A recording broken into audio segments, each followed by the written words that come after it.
Bonjour et bienvenue sur ma chaîne Michael Programming. Aujourd'hui, je vais vous montrer comment créer une liste ordonnée avec Spring. Donc, on va commencer par créer un module. Voilà, un module Quick Start via l'archetype Maven, c'est parfait. On lui donne un groupe. Alors, mprogramming. Point Spring Course, parfait. Point OL Core, par exemple. Non, point ordered list. Voilà. Et ici, on va dire qu'il s'appelle OL Core. Parfait. Hop, on envoie OL Core. Donc, à quoi peut servir ce genre de liste? Par exemple, vous avez besoin de créer une liste d'étapes. Donc les étapes, c'est souvent ordonné pour une application standalone par exemple, et vous voulez que cette liste, lorsque vous l'utilisez, lorsque vous la parcouriez, les étapes soient dans un certain ordre.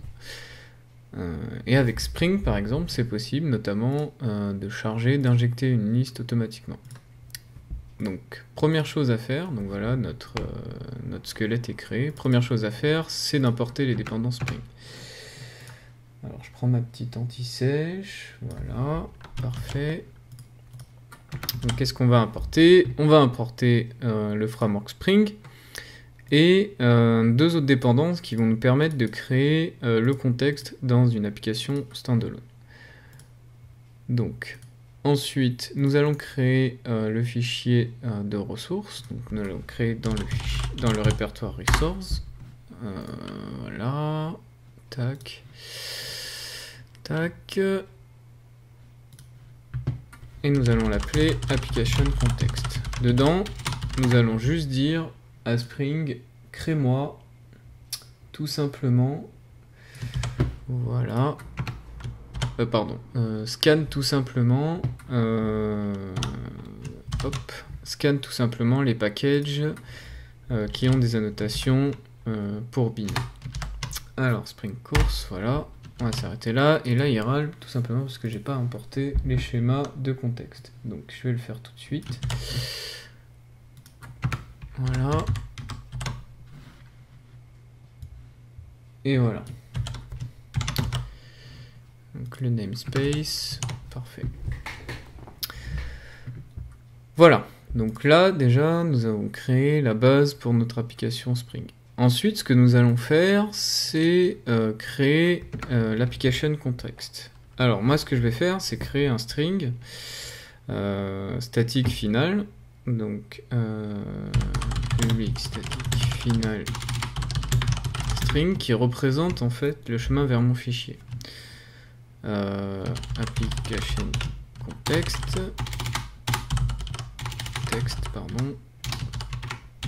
Path. Voilà, et je vais lui dire qu'il s'appelle application context.xml. Automatiquement, il ira le chercher. Hop, trop de P. Automatiquement, il ira le chercher dans ressources. D'ailleurs, si je clique, voilà, il m'envoie tout de suite sur mon fichier. Ensuite, je vais modifier la classe main qui a été créée en disant que je veux créer un application context. Voilà. Hop, et en lui donnant le chemin que j'avais défini plus tôt. Après, il va falloir définir nos bins qui représentent des étapes. Et donc je vais créer un package bin dans lequel je vais créer un autre package API qui contiendra mes interfaces. Donc les interfaces étapes par exemple. Puis je vais créer les implémentations de ces interfaces. Donc là, on va avoir première, IMPL, tac, et deuxième IMPL, qui représente l'ordre dans lequel je veux lancer mes instructions. Je vais dire que ces deux classes implémentent étape, voilà. et que ce sont des composants Spring. Hop, premier aussi, un composant Spring. Tac. Et elle implémente aussi étape. Parfait. Ensuite, je vais devoir récupérer cette liste d'étapes dans mon application. Le seul problème, c'est que pour récupérer de manière injectée, on va dire, cette liste d'étapes, j'ai besoin de me trouver dans un composant Spring. Donc, ce que je vais faire, c'est créer un service. Donc, je vais créer un package service dans lequel il y aura un package API, dans lequel il y aura une interface qui s'appelle main service. Voilà. Et cette interface sera implémentée par main service IMPL. Parfait. Cette classe, il s'agit d'un service au sens Spring. Et elle implémente main service. Main service possède une méthode qui s'appelle handle et donc qu'il faudra bien sûr implémenter dans notre classe main service. Voilà. À l'intérieur, je vais pouvoir auto-injecter ma liste d'étapes. Voilà, parfait.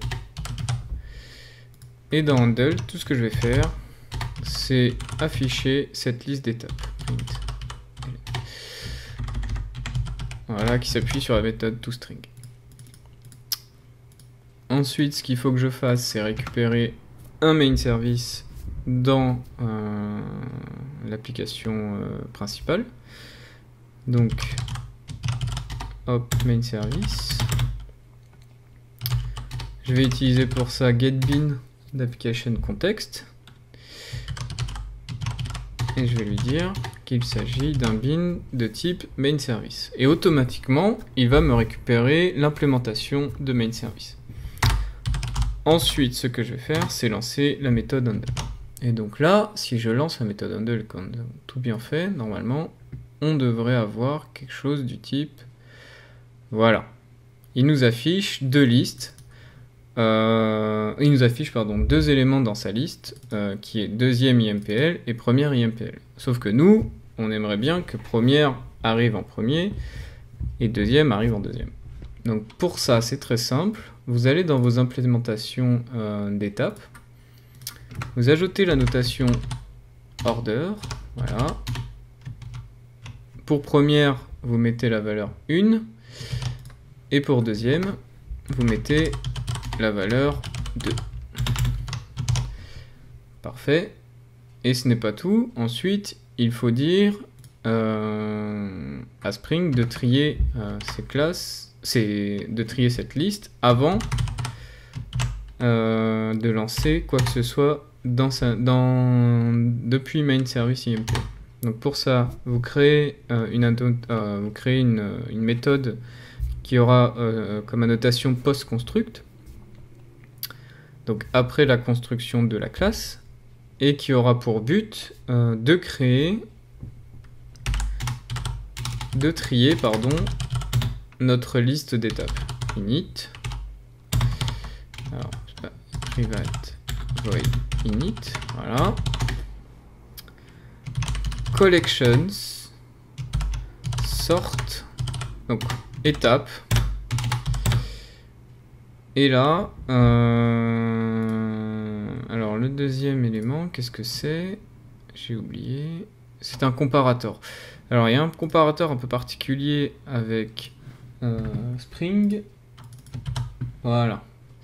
C'est celui-ci, annotation comparator.instance. Et donc si je relance maintenant notre programme, qu'est-ce qui va se passer? Automatiquement, mes éléments qui se trouvent dans ma liste seront triés. Donc voilà, c'était comment trier une liste avec Spring. J'espère que ce cours vous aura plu, et si vous avez des questions, n'hésitez pas à me les poster en dessous de la vidéo.